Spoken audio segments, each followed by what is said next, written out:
তো জয় হিন্দ বন্ধুরা, আরও একটি নতুন ভিডিওতে আমি রাজু রাজু ঘোষ চ্যানেলে তোমাদের স্বাগত। তো প্রত্যেক দিনকার মতো আজকে তোমাদের 24 নম্বর ওর যে ডাব্লিউপি কেপি যে সামনে তোমাদের এক্সাম, সেই এক্সামের জন্য একটি খুব স্পেশাল যে জিকের পার্ট, তোমার জিকে কারেন্ট অ্যাফেয়ার্স সাধারণ জিকে সব কিছু মিলিয়ে আজকে তোমাদের 24 নম্বর পার্ট আমি তোমাদের সামনে নিয়ে হাজির হয়েছি।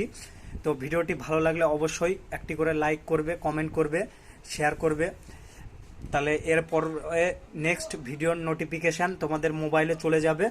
এবং খুব ভালো ভালো আজকে প্রশ্ন আছে, যে প্রশ্নগুলো তোমাদের সাধারণত এক্সামে অনেকবার এসেছে, এর আগে যে এক্সাম হয়ে গিয়েছে ডাব্লিউপির সেই এক্সামে এসছে। তো সেই ধরনেরই কোশ্চেন যেগুলো রিভাইজ করাবো, এমন কোনো জিকে বাদ থাকবে না যেগুলো আমি তোমাদের করিয়ে দেব। তোমাদের 5000+ জিকে করিয়ে দেব। তো ভিডিওটি ভালো লাগলে অবশ্যই লাইক করবে, কমেন্ট করবে, শেয়ার করবে এবং চ্যানেলে নতুন হলে চ্যানেলটি অবশ্যই একটি করে সাবস্ক্রাইব করে দেবে।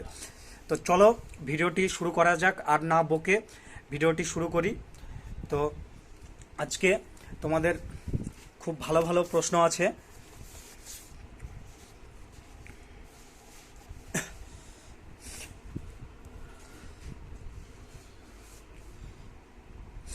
তো আজকের প্রশ্নটি হচ্ছে তোমার 1 নম্বর প্রশ্ন। 1 নম্বর প্রশ্নটি তোমরা খুব ভালো করে শুনবে মন দিয়ে। তো 1 নম্বর প্রশ্নটি হচ্ছে, ভারত পাকিস্তান কার্গিল যুদ্ধের সময়, এই ভারত পাকিস্তান যে কার্গিল যুদ্ধ হয়েছিল সেই যুদ্ধের সময় একটি কোড, মানে ভারত পাকিস্তান যুদ্ধের যে কোড, সেই কোডটি কী নামে ডাকা হয়েছিল বা কী নাম রাখা হয়েছিল সেটি জানতে চেয়েছে। তো এই প্রশ্নটির সঠিক অ্যান্সার হয়ে যাবে ভারত পাকিস্তান এবং কার্গিল যুদ্ধের সময় যে কোড, যে নাম রাখা হয়েছিল সেই নামটি হচ্ছে তোমার অপারেশন বিজয়। এই প্রশ্নের সঠিক অ্যান্সার হয়ে যাবে তোমার অপারেশন বিজয়। এবং চলো এর সাথে সাথে 1 নম্বর প্রশ্নের অ্যান্সার শেষ হলো এবং 2য় নম্বর প্রশ্নের অ্যান্সার শুরু করি। আজকে সব ধরনের প্রশ্ন পাবে, সব টপিক থেকে প্রশ্ন আলোচনা করব। তো ভিডিওটি বন্ধুদের মাঝে অবশ্যই লাইক করে দিও এবং শেয়ার করে দিও। চলো 2য় নম্বর প্রশ্ন। 2য় নম্বর প্রশ্নটি হচ্ছে তোমার বিশ্ব পরিবেশ দিবস। বিশ্ব পরিবেশ দিবস কবে পালন করা হয়? তো বিশ্ব পরিবেশ দিবস তোমার পালন করা হয় হচ্ছে 5ই জুন। খুব একটি ইম্পর্টেন্ট প্রশ্ন। এই প্রশ্নগুলো সহজ প্রশ্ন, কিন্তু অনেকবার তোমাদের এক্সামে চলে আসে। কেপি, ডাব্লিউপি, পিএসসি, এসএসসি জিডিতেও এই ধরনের প্রশ্ন আসে। এসএসসি জিডিতে তোমাদের অনেকবার এই ধরনের প্রশ্ন এসেওছে। তো বিশ্ব পরিবেশ দিবস পালন করা হয়, তো বলেই দিলাম বিশ্ব পরিবেশ দিবস পালন করা হয় তোমার 5ই জুন। ভালো করে মনে রাখবে, 5ই জুন হচ্ছে বিশ্ব পরিবেশ দিবস পালন করা হয়। তারপরে 3 নম্বর প্রশ্ন। 3 নম্বর প্রশ্ন হচ্ছে, ভালো করে শোনো 3 নম্বর প্রশ্ন মন দিয়ে। 3 নম্বর প্রশ্নটি খুব ভাইটাল প্রশ্ন। এই ধরনের প্রশ্ন তোমাদের সীমানা, দেশের সীমানা থেকে প্রচুর কোশ্চেন আসে, সম্ভবত এসএসসি জিডিতেও আসে এবং ডাব্লিউবিপিতেও দিয়ে দেয়। পুলিশ লাইনের যত ধরনের পরীক্ষা হয় বন্ধুরা, সব ধরনের পরীক্ষাতে এই ধরনের প্রশ্ন আসে।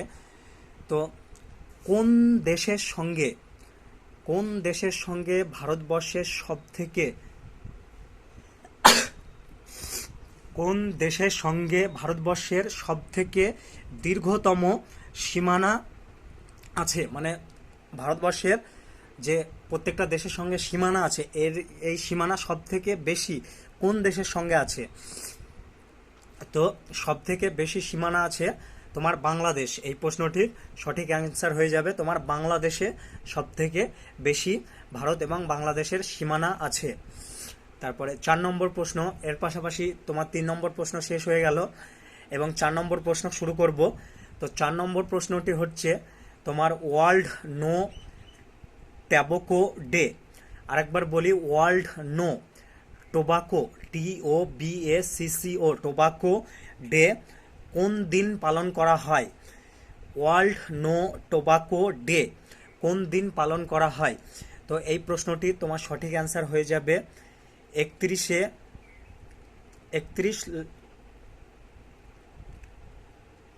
মানে 31শে মে, লাস্ট তারিখ একদম 31শে মে পালন করা হয়। এই প্রশ্নের সঠিক অ্যান্সার হয়ে যাবে তোমার 31শে মে। এর পাশাপাশি তোমাদের 4 নম্বর প্রশ্নের অ্যান্সার শেষ হলো এবং 5 নম্বর প্রশ্ন। চলো 5 নম্বর প্রশ্ন শুরু করি। তো 5 নম্বর প্রশ্নটা হচ্ছে যে তোমার বন্য প্রাণী দপ্তর, সেই বন্য প্রাণী দপ্তর থেকে প্রশ্ন। তো ভারতীয় বন্য প্রাণী প্রতিষ্ঠান, যে ভারতীয় যে বন্য প্রাণী আছে সেই প্রাণী প্রতিষ্ঠান সদর দপ্তর কোথায় অবস্থিত? আরও একবার প্রশ্নটি রিপিট করি। ভারতীয় বন্য প্রাণী ভারতীয় বন্য প্রাণী প্রতিষ্ঠান সদর দপ্তর কোথায় অবস্থিত বা কোন রাজ্যে অবস্থিত এটাও দিয়ে দেয়। তো ভারতীয় বন্য প্রাণী প্রতিষ্ঠান সদর দপ্তর অবস্থিত তোমার দেরাদুনে এবং দেরাদুন রাজ্যটি তোমার সম্ভবত উত্তরাখণ্ডের মধ্যে, এটাও দিয়ে দেয়। এবং উত্তরাখণ্ডের সবথেকে যে মানে বড় পার্ক, সেই পার্কের নাম কি সেটাও তোমাদের দিয়ে দেয়। এবং উত্তরাখণ্ডকে আরও একটি উত্তরাখণ্ড থেকে প্রশ্ন এসএসসি জিডিতেও তোমাদের চলে আসে। তো উত্তরাখণ্ডকে কেন দেবভূমি বলা হয়? এবং এর পাশাপাশি আরও উত্তরাখণ্ড থেকে অনেক ধরনের প্রশ্ন আসে যে তোমার কেদারনাথ ধাম ভারতবর্ষের একটি বিশ্বস্ত প্রতিষ্ঠান, শিবের মন্দির আছে, সে কেদারনাথ ধাম সেটাও উত্তরাখণ্ডে অবস্থিত। চলো আর না বকে এবার 6 নম্বর প্রশ্ন শুরু করি। তো 6 নম্বর প্রশ্নটি হচ্ছে তোমার খর জলের মৃদুকরণের অর্থ কি? খর যে জল, সেই জলের যে মৃদুকরণ, সেই মৃদুকরণের অর্থ কি? তো সেই খর জলের মৃদুকরণের অর্থ হলো জল থেকে তোমার Ca+2 এগুলো সব সংকেত, তোমার Ca+2, তারপরে তোমার Mg+2, তারপরে তোমার Fe+3 আয়নগুলি দূরীকরণ, মানে এই যে সব সংকেতগুলো তোমার বলা হলো, এই সব সংকেতগুলো যে Ca+2, Mg+2, Fe+3 আয়নগুলো দূরীকরণ করা, এগুলোই হচ্ছে খর জলের তোমার মৃদুকরণের অর্থ।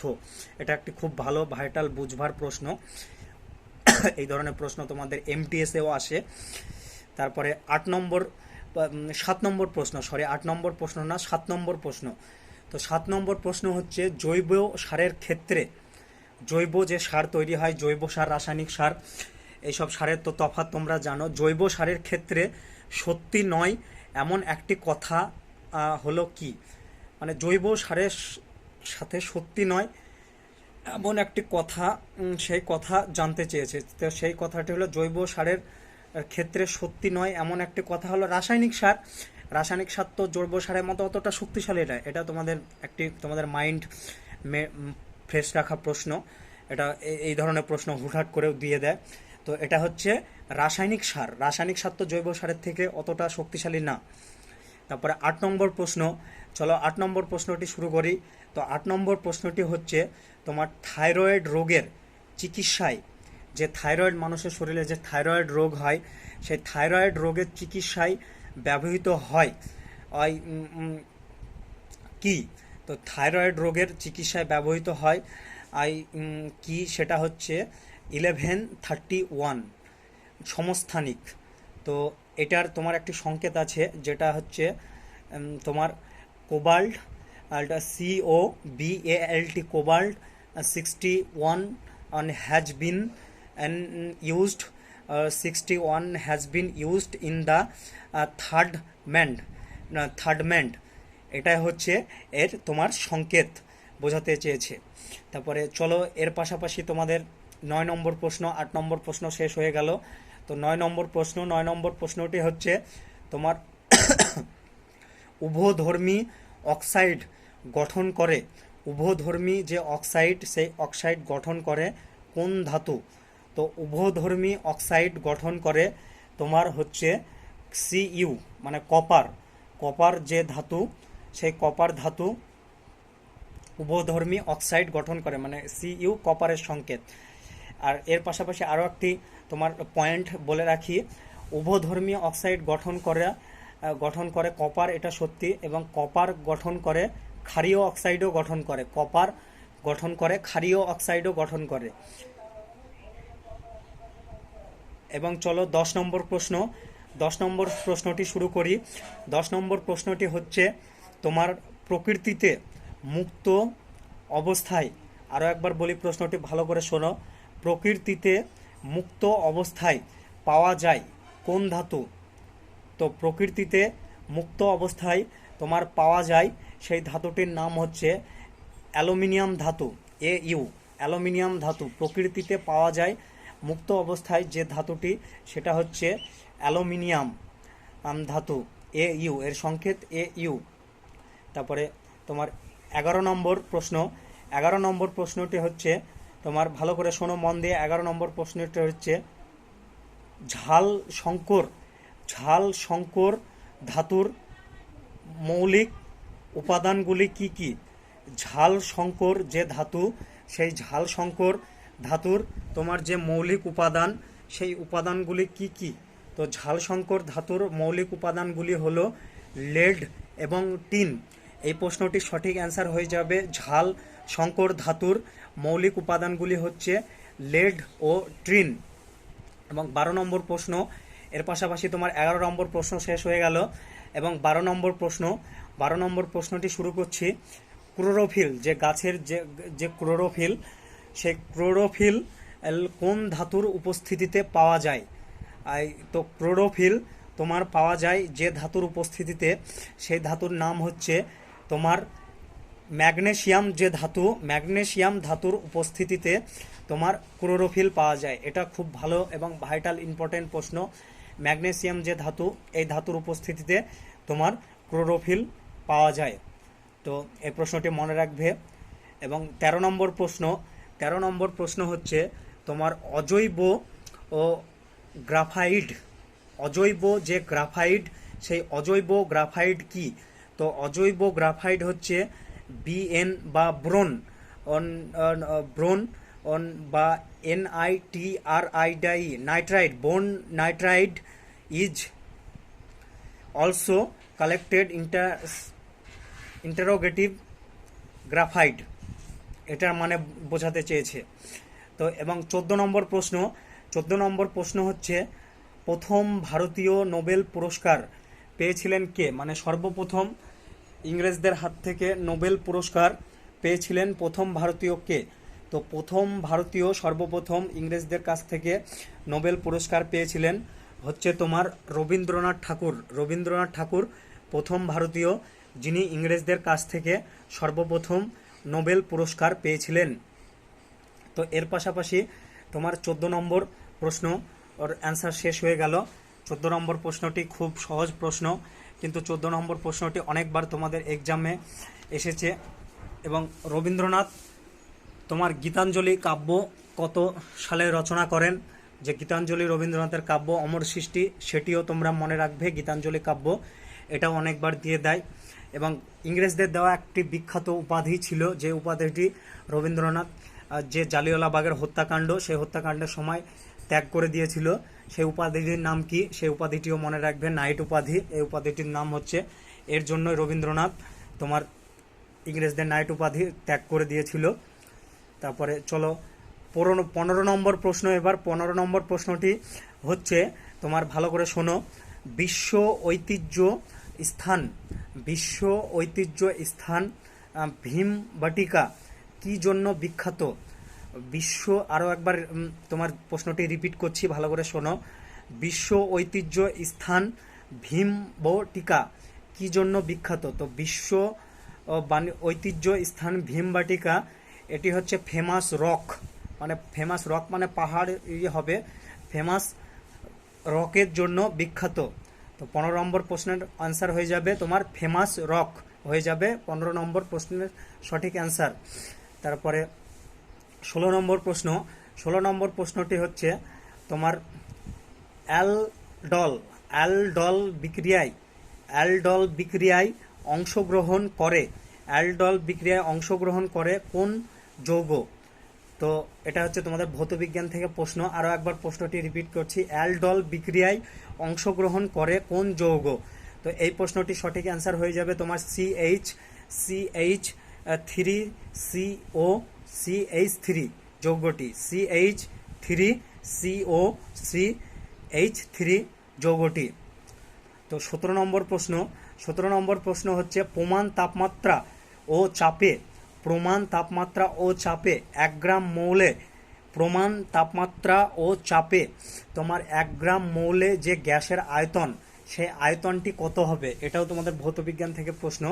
তো সেই তাপমাত্রা ও চাপে, প্রমাণ তাপমাত্রা ও চাপে 1 গ্রাম মৌলে গ্যাসের আয়তন হবে তোমার 22.4 লিটার। আর মৌল গ্যাসের আয়তন, এই প্রশ্নটির সঠিক অ্যান্সার হয়ে যাবে তোমার 22.4 লিটার। আর 22.4 লিটার মৌল বা গ্যাসের আয়তন। তারপরে 18 নম্বর প্রশ্ন। 18 নম্বর প্রশ্নটি হচ্ছে, একটি ধাতব পরিবাহী এই তড়িৎ রোধাঙ্ক তাপমাত্রা সঙ্গে কিভাবে সম্পর্কিত? মানে একটি ধাতব পরিবাহী, বুঝতেই পারছো, একটি ধাতব পরিবাহী তড়িৎ রোধাঙ্ক তাপমাত্রার সঙ্গে কিসের সঙ্গে সম্পর্কিত? তো এই প্রশ্নটির সঠিক অ্যান্সার হয়ে যাবে তোমার তাপমাত্রার সঙ্গে বৃদ্ধি পায়। তাপমাত্রা মানে রোধাঙ্কের তাপমাত্রার সঙ্গে কিভাবে সম্পর্কিত? তাপমাত্রার সঙ্গে বৃদ্ধি পায়। এই প্রশ্নটির সঠিক অ্যান্সার হয়ে যাবে তাপমাত্রার সঙ্গে বৃদ্ধি পায়। তারপরে তোমার 19 নম্বর প্রশ্ন। তো 19 নম্বর প্রশ্নটি হচ্ছে তোমার গ্রিন হাউস যে গ্রিন হাউস ধর্ম দেখা যায় না কোন গ্যাসে? মানে গ্রিন হাউস যে ধর্ম, সেই ধর্মটি দেখা যায় না তোমার কোন গ্যাসে? তো গ্রিন হাউস দেখা যায় না, এটি হচ্ছে N2 গ্যাসে। তারপরে 20 নম্বর প্রশ্নটি হচ্ছে, ভালো করে শোনো 20 নম্বর প্রশ্নটি, বৃক্ষ বৈচিত্র্য একটি সবুজবিহীন গাছের নাম কি? মানে বৃক্ষ বৈচিত্র্য একটি সবুজবিহীন যে গাছ, সেই গাছের নাম কি? তো সেই গাছের নাম হচ্ছে তোমার ফাঙ্গি। ভয়াকার অনেশ্বর গয়হস্যি, ফাঙ্গি। এই প্রশ্নটির সঠিক অ্যান্সার হয়ে যাবে ফাঙ্গি। আরও একবার রিপিট করি প্রশ্নটি, বৃক্ষ বৈচিত্র্য একটি সবুজবিহীন, মানে বৃক্ষর বৈচিত্র্য কিন্তু সবুজবিহীন একটি গাছের নাম হচ্ছে তোমার ফাঙ্গি। তারপরে 21 নম্বর প্রশ্নটি হচ্ছে, আমাদের পৃথিবীর যে স্কাভেঞ্চার, আরও একবার বলি, পৃথিবীর যে স্কাভেঞ্চার, সেই স্কাভেঞ্চারটি কি নামে পরিচিত? তো পৃথিবীর যে স্কাভেঞ্চার, সেই স্কাভেঞ্চারটি তোমার ভাইরাস নামে পরিচিত। স্কাভেঞ্চারটি তোমার ভাইরাস নামে পরিচিত। এই প্রশ্নটির সঠিক অ্যান্সার হয়ে যাবে তোমার ভাইরাস নামে পরিচিত। এর পাশাপাশি তোমাদের 21 নম্বর প্রশ্নের অ্যান্সার শেষ হয়ে গেল। এবং 22 নম্বর প্রশ্নটি হচ্ছে, দুটি গাছের ডাল, আরও একবার বলি, দুটি গাছের ডাল আর দিকগুলি যুক্ত করা হয় কি দ্বারা? দুটি গাছের ডাল আর তোমার যুক্ত করা হয় আর কি দ্বারা? তো দুটি গাছের ডাল তোমার যুক্ত করা হয়, এই প্রশ্নটির সঠিক অ্যান্সার হয়ে যাবে গ্রাফটিং। গয়রাফ্লাকার ফটয়সি অনেশ্বর, এটা খুব একটি টাফ বানান। গ্রাফটিং দ্বারা দুটি গাছের ডাল দিকগুলি যুক্ত করা হয়। এর পাশাপাশি তোমাদের 22 নম্বর প্রশ্নের অ্যান্সার শেষ হয়ে গেল। এবং 23 নম্বর প্রশ্নটি হচ্ছে তোমার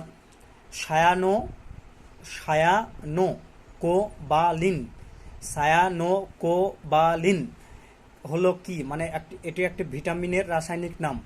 তো সায়ানোকোবালিন এটি হচ্ছে তোমার ভিটামিন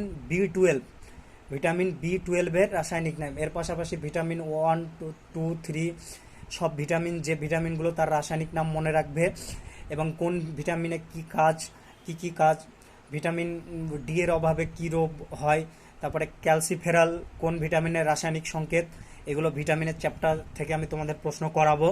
ভিটামিনের চ্যাপ্টার থেকে তোমাদের প্রশ্ন আসবে। তারপরে চলো, এবং 24 নম্বর প্রশ্নটি হচ্ছে তোমার সূর্যমুখী গাছে সূর্যের অভিমুখে বাঁকাকে কি বলে?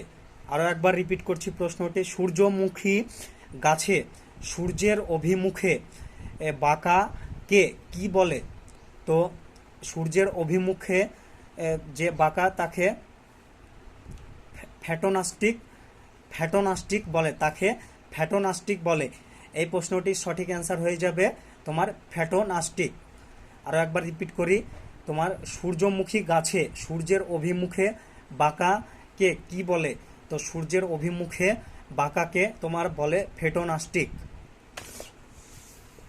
তো খুব ভালো ভালো প্রশ্ন। ভিডিওগুলো ভালো লাগলে ভিডিওগুলি অবশ্যই একটু করে লাইক করে দেবে, কমেন্ট করবে এবং চ্যানেলটিকে সাবস্ক্রাইব করে দেবে। তোমাদের সাবস্ক্রাইবে একটি চ্যানেল বহুত দূর এগিয়ে যাবে, সবই তোমাদের ইচ্ছা। চলো নেক্সট প্রশ্ন, 25 নম্বর প্রশ্ন। 25 নম্বর প্রশ্ন হচ্ছে কিডনির, মানব শরীরের যে কিডনি, সেই কিডনির পরিশ্রাণ যন্ত্র কি? মানে কিডনির যে পরিশ্রাণ যন্ত্র আছে সেই যন্ত্রটির নাম কি বোঝাতে চেয়েছে। তো কিডনির যে পরিশ্রাণ সেই যন্ত্রটির নাম হচ্ছে তোমার নেফ্রন। তো কিডনির পরিশ্রাণ যন্ত্রের নাম হচ্ছে তোমার নেফ্রন। চলো 26 নম্বর প্রশ্ন। 26 নম্বর প্রশ্নটি হচ্ছে তোমার, ভালো করে শোনো, 26 নম্বর প্রশ্নটি খুব গুরুত্বপূর্ণ ভাইটাল প্রশ্ন। চীন পাকিস্তান অধিকৃত কাশ্মীর দিয়ে এক এক নতুন বাণিজ্যিক পথ উন্মুক্ত করা হয়েছিল কোন বন্দর দিয়ে? মানে চীন পাকিস্তান অধিকৃত কাশ্মীর দিয়ে নতুন এক বাণিজ্যিক উন্মুক্ত বন্দর করা হয়েছে। তো সেই বন্দরটির নাম কি? তো সেই বন্দরটির নাম হচ্ছে গাওয়াদার বন্দর। গাওয়াদার বন্দর দিয়ে, গাওয়াদার যে বন্দর সেই বন্দর দিয়ে। তো এর পাশাপাশি তোমাদের 26 নম্বর প্রশ্ন অ্যান্সার শেষ হয়ে গেল। এবার 27 নম্বর প্রশ্ন। মানব শরীরে খুব সম্প্রতি একটি নতুন বাণিজ্যিক আবিষ্কার হয়। মানব শরীরে খুব, আরও একবার রিপিট করি, মানব শরীরে সম্প্রতি একটি নতুন বাণিজ্যিক আবিষ্কার হয়, সেটি কি? তো সেটি হচ্ছে তোমার আর মিউটিজেন, মিউ না মিজেন্টারি, সরি, এই প্রশ্নটির সঠিক অ্যান্সার হবে মিজেন্টারি, এই প্রশ্নটির সঠিক অ্যান্সার হবে। তারপরে সব থেকে প্রাচীন science, SCICNCE, science faction international award কি? মানে সব থেকে প্রাচীন সায়েন্স ফিকশন ইন্টারন্যাশনাল অ্যাওয়ার্ড, সেই অ্যাওয়ার্ডটি কি? তো হুগো পুরস্কার, এটি হচ্ছে তোমার হুগো পুরস্কার। তারপরে ম্যাগসেস 29 নম্বর প্রশ্ন। 29 নম্বর প্রশ্নটি হচ্ছে তোমার ম্যাগসেস পুরস্কার প্রথম কে দিয়েছিল? তো ম্যাগসেস পুরস্কার প্রথম কে দিয়েছিল, এই প্রশ্নটি অ্যান্সার তোমরা আমাকে ইউটিউবে কমেন্টের মাধ্যমে জানাবে এবং ফেসবুক পেজেও জানাবে। তো চলো নেক্সট প্রশ্ন শুরু করি। নেক্সট প্রশ্নটি এক্ষুনি শুরু করছি। তোমাদের ভালো ভালো আজকে তোমাদের আরও প্রশ্ন করাবো।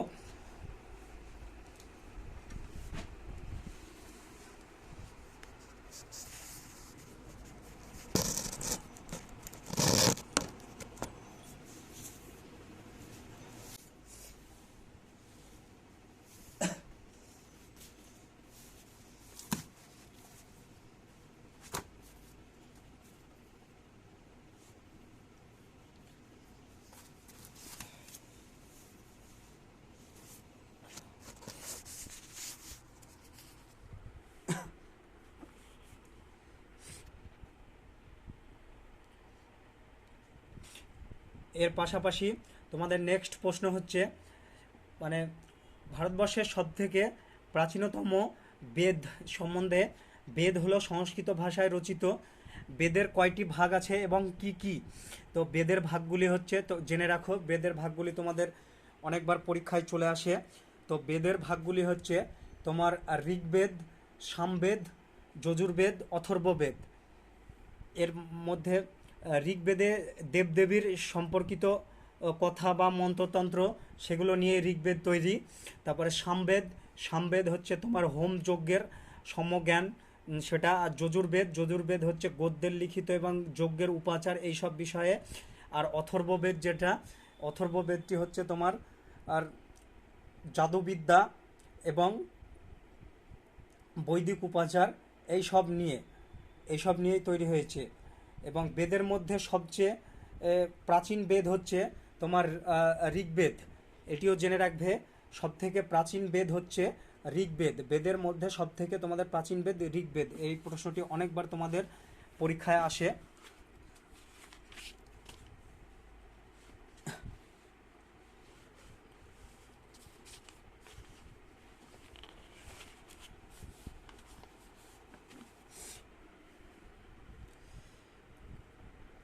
তারপরে তারপরে প্রশ্ন হচ্ছে সিন্ধু সভ্যতার মানুষ মানে কোন ধাতুর ওর জিনিসপত্র ব্যবহার করত। সিন্ধু সভ্যতার মানুষ কোন ধাতুর জিনিসপত্র ব্যবহার করত। তো সিন্ধু সভ্যতার মানুষ তোমার তামা ও ব্রোঞ্জের এবং লোহার ব্যবহার তামা ও ব্রোঞ্জের জিনিসপত্র বেশি ব্যবহার করত এবং তাদের কাছে লোহার ব্যবহার আর মানে জানা ছিল না, তারা লোহার ব্যবহার জানতো না।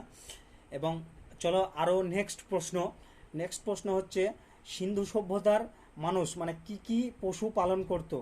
এই ধরনের প্রশ্ন তোমার এসএসসি জিডি এমটিএস সিজিএল এই সমস্ত প্রশ্ন এক্সামে, সরকারি এক্সামে তোমাদের আসে। তো সিন্ধু সভ্যতার মানুষ ব্যবহার করত তোমার গরু, মহিষ, ছাগল, ভেড়া ইত্যাদি জিনিস ব্যবহার করত। তারপরে মানে সিন্ধু সভ্যতার আর যে মানে সমাজ ব্যবস্থা, সেই সমাজ ব্যবস্থাটি কি তান্ত্রিক ছিল, মানে পিতৃতান্ত্রিক না মাতৃতান্ত্রিক। তো সিন্ধু সভ্যতার আর যে ব্যবস্থা সেটি মাতৃতান্ত্রিক সমাজ ব্যবস্থা ছিল। এবার নেক্সট প্রশ্ন, ষোড়শ মহাজন পদ কতটি ছিল। তো ষোড়শ মহাজন পদ তোমার ছিল 16টি ষোড়শ মহাজন পদ ছিল। আর এর সময়কাল হচ্ছে 600 খ্রিস্টপূর্বাব্দ থেকে 400 খ্রিস্টপূর্বাব্দ, এটি মনে রাখবে। এবং এর পাশাপাশি ত্রিপিটকের অঙ্গ ও পুত্র পঙ্গুত্তকর নিকায় এবং জৈন ভাগবত সূত্র ও পুরাণের কাহিনী এবং অষ্টাধ্যায়ী গ্রন্থটি কার রচনা। একটি ভালো প্রশ্ন। অষ্টাধ্যায়ী যে গ্রন্থ, সেই অষ্টাধ্যায়ী গ্রন্থটি কার রচনা। তো অষ্টাধ্যায়ী গ্রন্থ, সেই গ্রন্থটি হচ্ছে তোমার পাণিনির রচিত অষ্টাধ্যায়ী। এবং যে 16টি ষোড়শ মহাজন পদ, সেই পদগুলোর নাম মনে রাখবে। আমি তোমাদের নামগুলো বলে দিচ্ছি: অবন্তী, অঙ্গ, অস্মক, কুরু, কৌশল, কোশি, কম্বোজ, গান্ধার, আর চেদি, পাঞ্চাল, ব্রিজি বা তারপরে বৎস বা বংশ, মল্ল বা মালব, মগধ, তারপরে মৎস্য, সুরসেন ইত্যাদি। তারপর মোট জৈন ধর্মের আর একটি খুব ভালো ভাইটাল প্রশ্ন, এই প্রশ্নটি অনেকবার তোমাদের পরীক্ষায় এসেছে। জৈন ধর্মের তীর্থঙ্করের সংখ্যা কয়টি। তো জৈন ধর্মের তোমার তীর্থঙ্করের সংখ্যা হচ্ছে 24টি তীর্থঙ্করের সংখ্যা হচ্ছে জৈন ধর্মের। এবং জৈন ধর্মের প্রথম যে তীর্থঙ্কর, সেই তীর্থঙ্করের নাম কি ছিল। জৈন ধর্মের যে প্রথম তীর্থঙ্কর, সেই তীর্থঙ্করের নাম কি ছিল। তো জৈন ধর্মের যে প্রথম তীর্থঙ্কর, সেই তীর্থঙ্করের নাম ছিল তোমার ঋষভদেব হচ্ছে জৈন ধর্মের প্রথম তীর্থঙ্কর। এবং সে কততম, সে হচ্ছে তোমার 23তম তীর্থঙ্কর ছিলেন ঋষভদেব।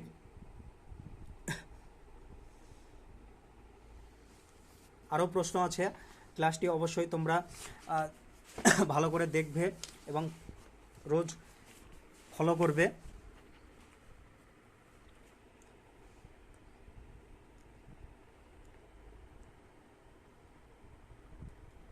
পাটলিপুত্র,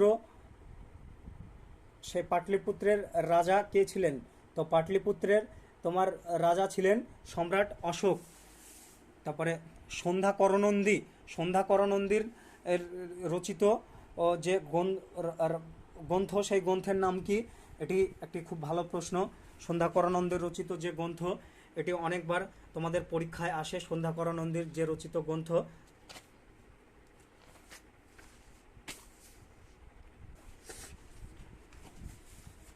বিম্বিসার যে রাজা ছিলেন, সেই বিম্বিসারের তোমার রাজধানী কোথায় ছিল। তো বিম্বিসার যে রাজা ছিলেন, সেই বিম্বিসারের রাজধানী ছিল তোমার রাজগৃহে। বিম্বিসার যে রাজা ছিলেন, সেই বিম্বিসারের রাজধানী ছিল তোমার রাজগৃহে। বিম্বিসারের রাজধানী ছিল রাজগৃহে।